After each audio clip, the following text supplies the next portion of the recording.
Hello everyone, this is part 2 of chapter 7 history, which is the Vijayanagara Empire. So, the topic which we have to start with is the capital and its environs, and the first subtopic which we have to deal is water resources. तो majorly इस video में हम पढ़ेंगे about the physical layout of Vijayanagar empire as well as the building style of the empire. So let's start with it. Now we've discussed the location of the empire in detail in the previous video, that is part 1. So now you guys know that the empire was located in the natural basin which was formed by the Tungabhadra river. The Tungabhadra river is a tributary of the Krishna river. So the Tungabhadra river flows from Karnataka and joins the Krishna river in Andhra Pradesh. तो जो Vijayanagar empire है that is situated in the natural basin of the Tungabhadra river. Basin का मतलब होता है the area which is drained by a particular river and all of its tributaries. So because of these rivers there were large embankments which were made to store water. Embankments are like dams which are to prevent the water or to prevent the river from flooding as well as to direct the river to some other side.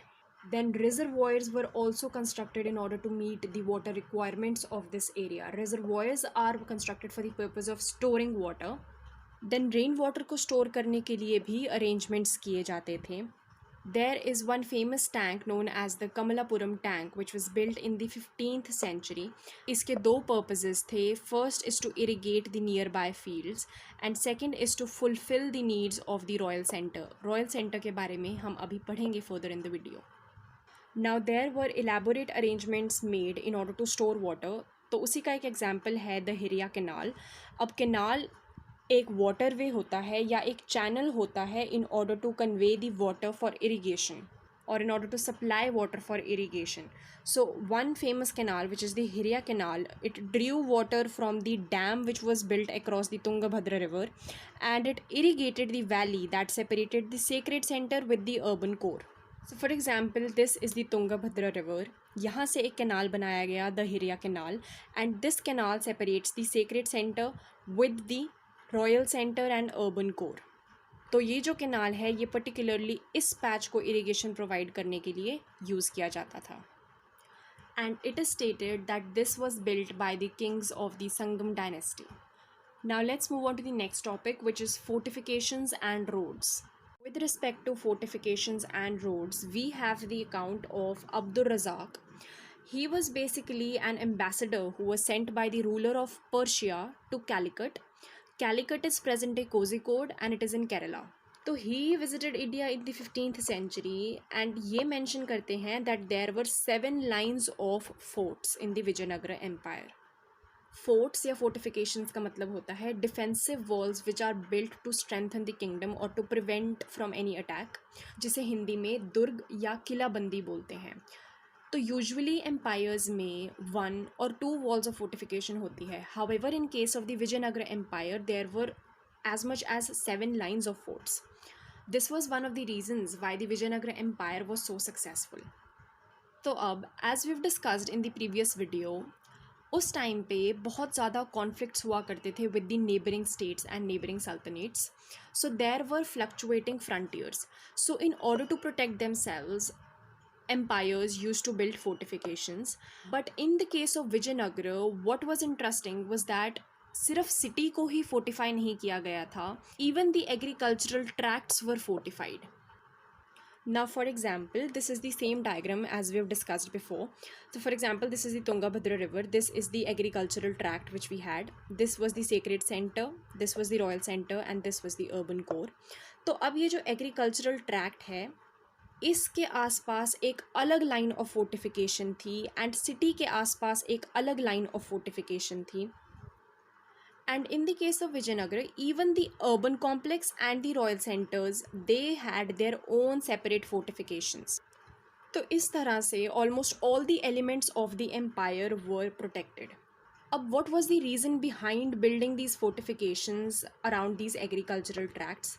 ये इसलिए because उस time पे जो ceases होती थी या जो attacks किए जाते थे उसका ऑब्जेक्टिव होता था to starve the defenders into submission.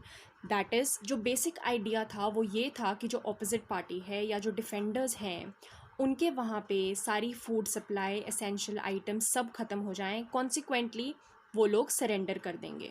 Usually जो रूलर्स होते थे वो इस सिनेरियो को अवॉइड करने के लिए ग्रेनरीज बना के रखते थे, दैट इज़ ग्रेन्स को स्टोर करने के लिए बिल्डिंग्स बना के रखते थे within the fortified areas.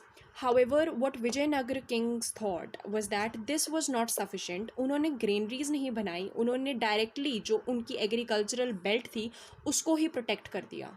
तो ऑल्दो ये जो स्ट्रैटेजी थी ये काफ़ी ज़्यादा एक्सपेंसिव थी, however it was a successful defence strategy.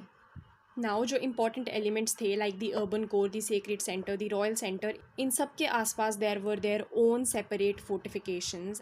So this is something which is interesting about the architecture or the defense strategy of the Vijayanagara Empire.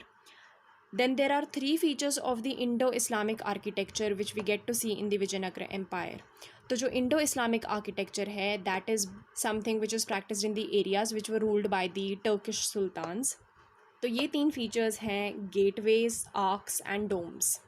तो इन elements का होना points out to the fact that there was interaction between the Vijayanagar empire and the neighbouring empire as well. तो ऐसा नहीं था कि हमेशा conflicts ही हुआ करते थे सल्तनेट्स के बीच में, there were even change of ideas as well which is evident from architecture. Now with respect to urban or, archaeologist को काफ़ी कम एविडेंस मिला है with respect to houses of ordinary people.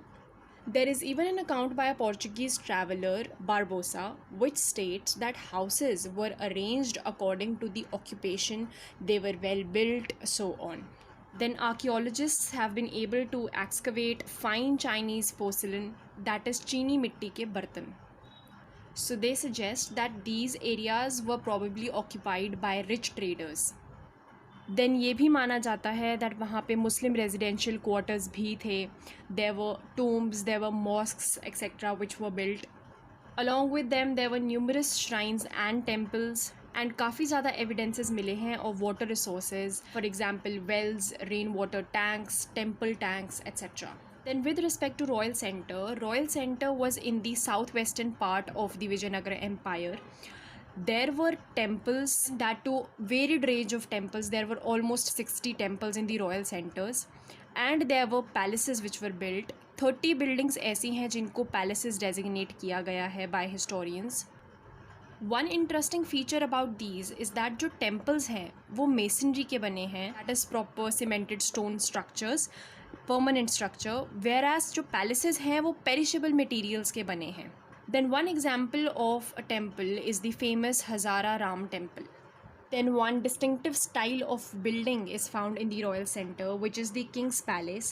And King's Palace के दो important elements हैं. One is the audience hall, the another one is the Mahanavami Dibba. इन दोनों के बारे में हम डिटेल में डिस्कस करेंगे अभी further in the video. Then there were other important structures and buildings in the Royal Center as well. For example, there was Lotus Mahal. And historians को ये पता नहीं चल पाया है कि इसका एग्जैक्ट यूसेज क्या थी। दे सजेस्ट कि या तो इसे काउंसिल चेम्बर की तरह यूज़ किया जाता था जहाँ पे किंग्स अपनी मीटिंग्स कंडक्ट करते थे, या फिर इसे किंग के रेजिडेंस की तरह भी यूज़ किया जाता होगा। They are not sure. Now let's discuss about the king's palace. अब king's palace was one of the largest enclosures of the empire.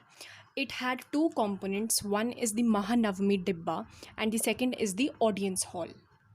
So audience hall was basically a high platform with closely spaced wooden pillars.